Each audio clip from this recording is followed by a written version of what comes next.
ઉદાહરણ 1.9 આ ઉદાહરણમાં બે બિંદુવત વિદ્યુતભારો Q1 10⁻⁸ કુલમ અને Q2 10⁻⁸ કુલમ ની વચ્ચેનું અંતર 0.1 મીટર આપેલું છે. એટલે આ અંતર રકમમાં 0.1 મીટર Q1 10⁻⁸ કુલમ અને Q2 10⁻⁸ કુલમ. આકૃતિમાં દર્શાવેલા A, B અને C બિંદુ પાસે આપણે વિદ્યુત ક્ષેત્રની તીવ્રતા મેળવવી છે. હવે A બિંદુ છે એ જુઓ તો A બિંદુ એ આ બંનેનું મધ્ય બિંદુ છે. એટલે આ અંતર 0.05 આ અંતર 0.05 મીટર થશે અને Q1 નું વિદ્યુત ક્ષેત્ર આ ધન વિદ્યુતભાર છે.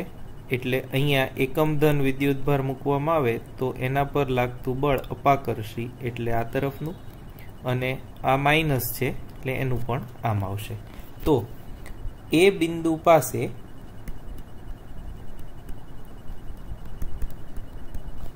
કુલ વિદ્યુત ક્ષેત્ર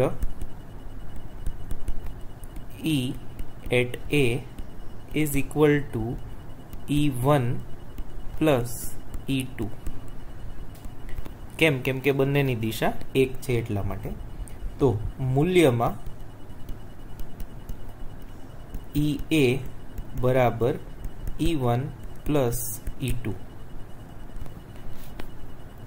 હવે E1 બરાબર E2 બરાબર E1 બરાબર E2 બરાબર E લઈએ એ થશે KQ/R², K 9 × 10⁹ into Q 10⁻⁸ coulomb divided by R એટલે Q1 અથવા તો Q2 નું A સુધીનું અંતર એ મધ્ય બિંદુ છે એટલે એ અંતર થશે 0.05 એનો સ્ક્વેર.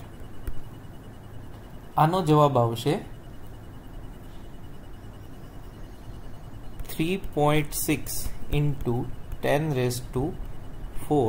ન્યૂટન પર કુલમ. હવે E1 E2 સરખા હોવાથી આ 2E થશે બરાબર 2 × 3.6 10⁴ એટલે 7.2 10⁴ ન્યૂટન પ્રતિ કુલમ. આ એ બિંદુ પાસેનું પરિણામી ક્ષેત્ર થયું. હવે બી બિંદુ પાસે પરિણામી વિદ્યુત ક્ષેત્ર મેળવીએ. આકૃતિ હું ફરીથી દોરું છું.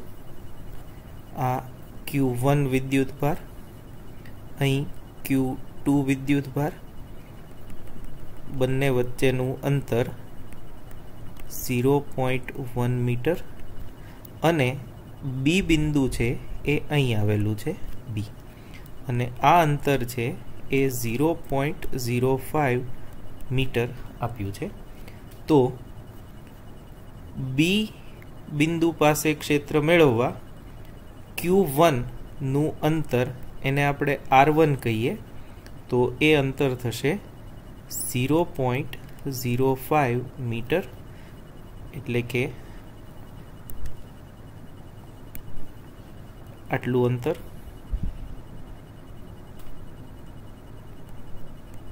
અને Q2 થી આ અંતર થશે એ આટલું અને એ થશે R2 બરાબર 0.1 પ્લસ 0.05 એટલે 0.15 મીટર. તો અહીંયા બી પાસે Q1 વડે ઉદ્ભવતું વિદ્યુત ક્ષેત્ર Q1 ધન છે, અહીં એકમ ધન વિદ્યુતભાર મૂકીએ તો Q1 વડે ઉદ્ભવતું વિદ્યુત ક્ષેત્ર આમ હશે. અંતર એનું ઓછું છે એટલે આ વિદ્યુત ક્ષેત્રનું મૂલ્ય વધુ હશે અને Q2 વડે ઉદ્ભવતું ક્ષેત્ર એ Q2 પોતે ઋણ છે એટલે એના વડે લાગતું બળ આમ થયું એટલે આ E2 થશે, E1 અને બી પાસે પરિણામી વિદ્યુત ક્ષેત્ર EB બરાબર E1 માઇનસ E2 જેટલું થશે અને એની દિશા ડાબી બાજુ થશે બરાબર કે Q1 upon R1 square minus K Q2 upon R2 square बराबर 9 into 10 raised to 9 into 10 raised to minus 8 divided by 0.05 NO square minus 9 into 10 raised to 9 10 raised to minus 8 divided by 0.15 NO square. આ જો આપણે ગણતરી કરીએ તો એનો જવાબ આવશે 3.2 into 10 raised to 4 ન્યૂટન પર કુલમ. આ બી બિંદુ પાસેનું વિદ્યુત ક્ષેત્ર EB થયું.